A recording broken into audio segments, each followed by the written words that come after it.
अगर आपका जीडीएस की सेकंड मेरिट लिस्ट में भी सिलेक्शन नहीं हुआ है और आपका ये सवाल है कि आपका जीडीएस की किस लिस्ट में सिलेक्शन होने के चांस है, या फिर आपका ये सवाल है कि 2024 के जीडीएस सिलेक्शन में आपका सिलेक्शन होगा कि नहीं होगा, तो फिर ये वीडियो आपके लिए है। नमस्कार दोस्तों, मैं हूं अरविंद और आप देख रहे हैं मेरी शिक्षा का जॉब अलर्ट।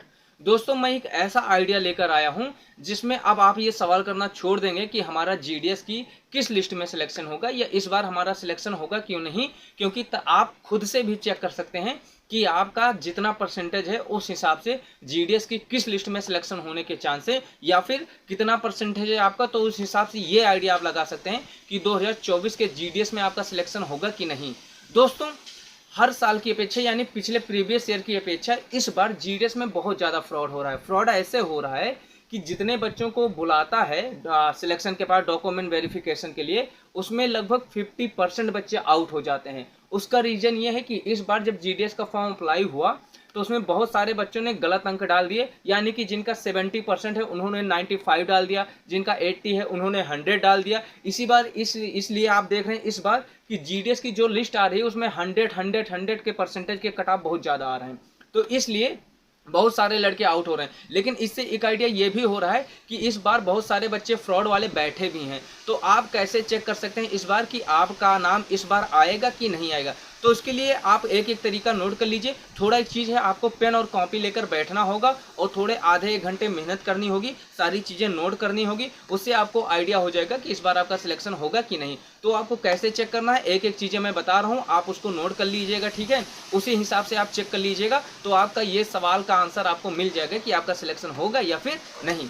देखिए दोस्तों, करना क्या है, आप जीडीएस की indiapostgds.gov.in पर जाके indiapostgds.gov.in पर जब आप जाएंगे तो वहाँ जब आप फर्स्ट ऑप्शन पर क्लिक करेंगे तो वहाँ क्लिक करने के बाद आप क्या होगा कि जीडीएस की ऑफिशियल वेबसाइट पर पहुँच जाएंगे।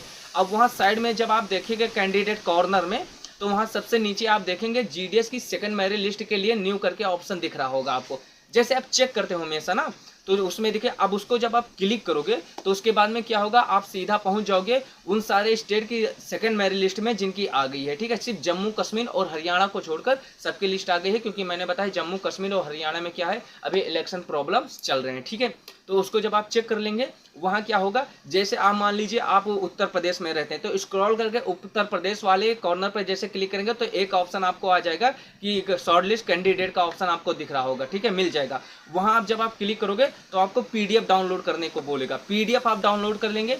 अब देखिए, आपको फर्स्ट मेरिट लिस्ट का भी पीडीएफ डाउनलोड करना है और सेकंड मेरिट लिस्ट का भी डाउनलोड करना है। जब आप फर्स्ट और सेकंड मेरिट लिस्ट का डाउनलोड कर लेंगे, जब आप जिस स्टेट से हैं दोनों स्टेट का फर्स्ट लिस्ट और सेकंड लिस्ट दोनों डाउनलोड कर लें, उस पर फिर स्क्रॉल करके आपने उस लिस्ट में आपने जिस डिवीजन से फॉर्म अप्लाई किया था, जहां से आपने अप्लाई किया था, उसको सर्च करके नोट कर लेंगे, ठीक है? अब उसमें जिस जिस पोस्ट पे आप देखेंगे जो जो आपने पोस्ट प्रेफरेंस में डाला था, उस पोस्ट को आप कॉपी में कहीं फर्स्ट मेरिट लिस्ट और सेकंड मेरिट लिस्ट का भी नोट कर लेंगे। इसको नोट करने के बाद में आपको ये करना है कि आपको दोनों का हर मतलब डिवीजन के हर पोस्ट का, जैसे पहले पोस्ट में पहले लिस्ट में जिस पोस्ट का परसेंटेज कितना था तो सेकंड में कितना उसका है, ठीक है?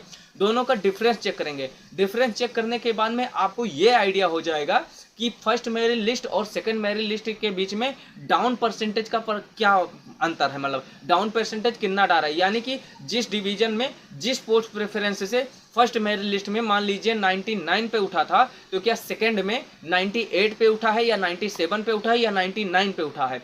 जितना डिफरेंस आ रहा होगा, मान लीजिए कोई एक्स है, कोई एक्स ऐसा पोस्ट प्रेफरेंस है जहां का आप चेक करो। अब एक्स में फर्स्ट मेरिट लिस्ट में आपने देखा कि 99 पे उठा था और फिर उसी एक्स में सेकंड मेरिट लिस्ट पे आप देख रहे हो कि 98 पे उठा था, इसका मतलब पर मेरिट लिस्ट 1% का डिफरेंस हो रहा है।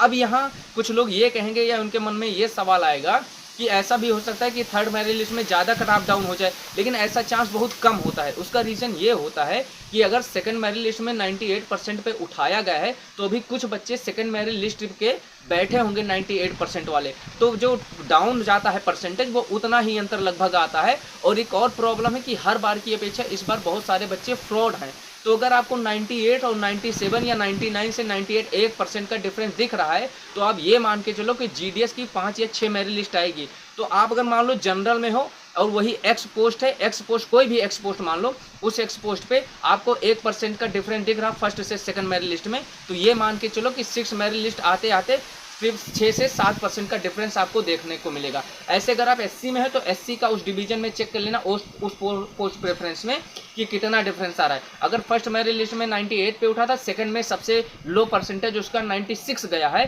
तो आप मान के चलो कि 3% का डिफरेंस पर मेरिट लिस्ट आ रहा है, तो यानी कि आप फाइनल लिस्ट आते आते आपको 10 से 12% का डिफरेंस देखने को मिल जाएगा। तो ये एक तरीका है दोस्तों चेक करने का कि आपका जीडीएस की किस मेरिट लिस्ट में सिलेक्शन होगा, या फिर इस बार जीडीएस में आपका सिलेक्शन होगा कि नहीं।